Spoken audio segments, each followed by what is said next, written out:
Hello, HCG brothers and sisters. I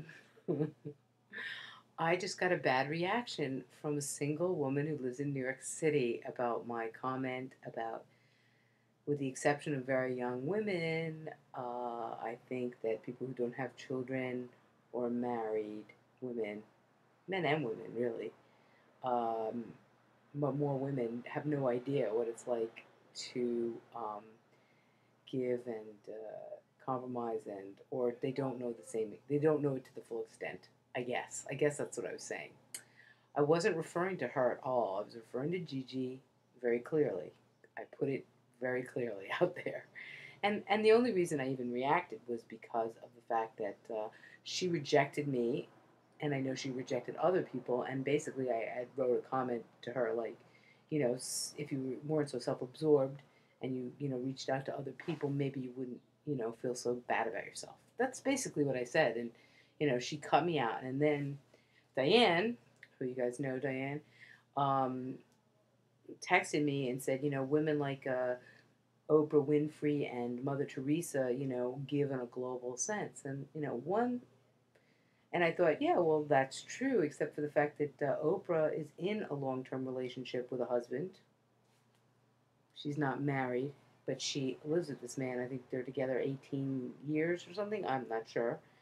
And those are exceptions to the rules, in my opinion. I have an aunt and a brother who are both not married. Old, my brother's not old yet, but he's going to get old alone. And controlling. Don't give people a break. Don't let people into their lives who aren't what they consider perfect. And if you do come into your life, you're going to get bossed around, basically.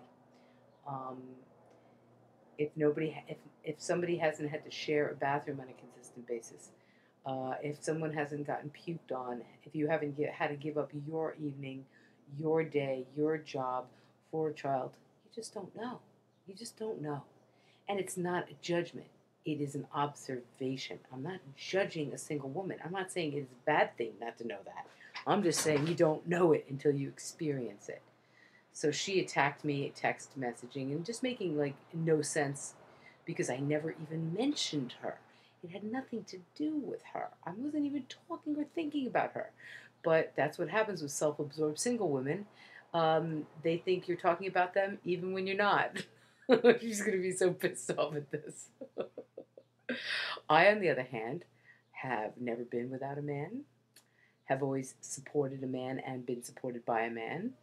I've been with child for a long, long time, since I'm very young, as you can probably tell, because my kid's 21. And, uh, and that's my experience. And that's all I'm trying to say. And that's all I am saying. And Diane, on the other hand, has been very giving and very loving and very generous as a friend to me at times, and to others at times. And just like I'm at times going to be that way. But I just wanted to say this, in a YouTube forum. And so there's not going to be any questioning about what my opinion is. My opinion is about my observation in my life is that single people, especially when they start getting into their 40s and live alone, have a different conception of the world. That's all, and they're more, I'm going to say, difficult on other people than they would be if they had to deal with somebody in their face in their house every single day. And there, of course, are exceptions to the rules. And being a single woman and taking care of yourself and being out in the world is honorable, and there's nothing wrong with it at all. And it's honorable. But do not tell me that having a husband and children uh, is not going to make you grow in leaps and bounds when it comes to compromise, sacrifice, and giving yourself up. Anyway, that's it. All I wanted to say. Love you all. Bye. Love to hear comments.